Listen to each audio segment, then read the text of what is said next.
আৰু এইটো আমি প্ৰত্যেক মানে ফাগুনৰ ফাৰ্ষ্টত বা 15 তাৰিখৰ ভিতৰত আমি পূজাটো কৰোঁ। এই পূজাত আমাৰ প্ৰথম পূজাটো হয় আপোনাৰ জেঠ মাহত ডিঙা পূজা, তাৰপিছত কাতি মাহত কালী পূজা, তাৰপিছত এই ফাগুন মাহত আপোনাৰ হেৰি হ'ব এই কুবেৰ পূজাটো। এই কুবেৰ পূজাত আপোনাৰ বলি বিধান হয়, এটা বছৰত ছাগলী আৰু এটা বছৰত গাহৰি। তেনেকৈ আজি 22 বছৰ মূৰত আজি আমি মানে এইটো ভোজ ভাত খোৱা হৈছে। আৰু আমাৰ সম্বৰ্ধনা অনুষ্ঠান এটা আছিল, শ্ৰদ্ধাৰ আমাৰ পিতৃতুল্য গণ্যমান্য ব্যক্তি সামুদ্ৰ ৰাভা।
ভোজ ভাত খাই থকা দৃশ্য আমি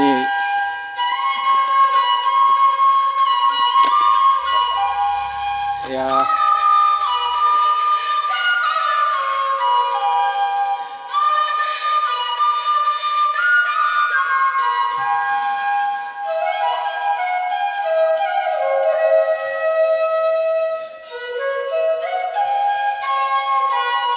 আজি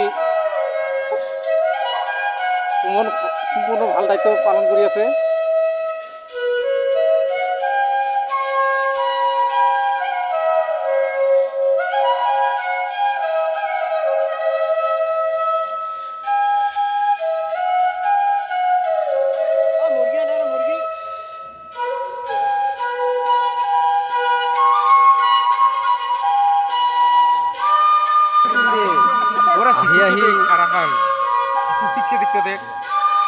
আহি এনেকৈ লাষ্ট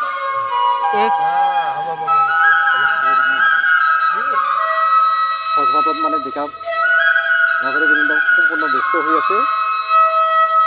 এয়া দেখা গৈছে